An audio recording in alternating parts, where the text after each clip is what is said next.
Mayad na adlaw kayong tanan, kami ang ikatlo grupo aga presenta ag video presentation na ang title ay Suway.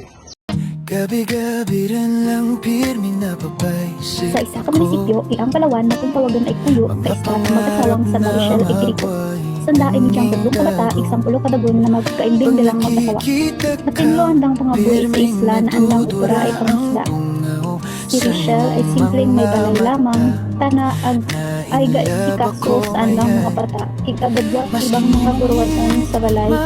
Mintras si Rico ang pangisda, agad na sustentuan andang pangabuhi sa adlaw na pamimigtang. Susulitan ko na kita lang darawa akong gagmakan mo masking ara kasiguraduan masking masakit hindi ta kay bulyawan ikaw lang ang salad akin tagipuson aking pagpalanggang dyan. Sa bulan, ang Nobyembre, dati ay permi agawli na dara si Rico na agalin sa ng pangisda. Malisod ang pamalan tungod sa perming may bagyo ig marimo ang kalibutan. Kayo na pa tayo sa mga basta karay gatas na sana sa grapon. Pwedeng lagat ka rin lang magputak-putak. Papanari ako, anay. Basta mo rin mga basta kayo na patangis. Araran na peran nga gatas ang baka lang nakalabas sa Domingo. Painom mo, anay, tubig na masukar. Gusto na to na to kadaliri ko. Hindi buhatan mo paraan dad. To na to. Sige.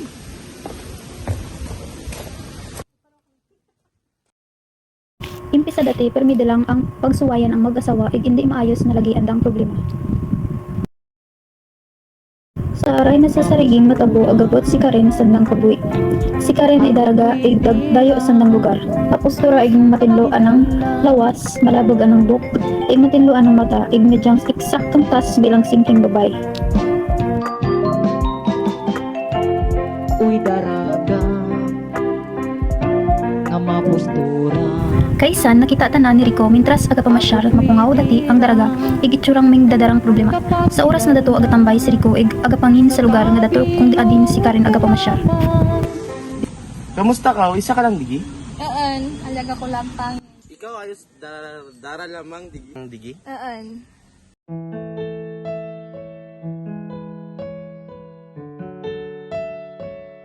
Isa ka adlaw, mintras si Rico ay papakun ulit sa nang bargatan ng ni Karen, ay indasun tanan ni Rochelle. Kitang-kita ang darwa kamata ni Rochelle kung pasamuro magtinikagan ang darwa.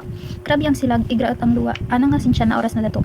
Para na ingkampanga ang darwa ay agawuli tanaran lamang, na agatangis ig maruruya tungid na anang kalamatod na igigma tanaan ang asawa. Udan, magpako na na ibigi. Magpapakiman ako kanin. Ano na to? Ayaw mo nagsuwayan sa dari sila, Rico. Ay dato, ano asawa na dakot na may kabit. Ay, eto gani? Grabe katikal, mababay nga to. Uy, di, may chismis ako bayakanin mo. Si Rico gali may babay na iba? Oo, Kita ko sandaga, aga-holdingan sa nga lima, magkakaibad sanda. Kay lura lang mga nang asawa. Isa ka adlaw, ang bagatan sina Karen at Rochelle. Alin paling kita to si Karen ig si Rochelle ay paulisan ng balay. Hoy, nga babay ikaw.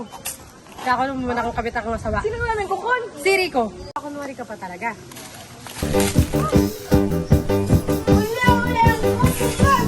Ako dali na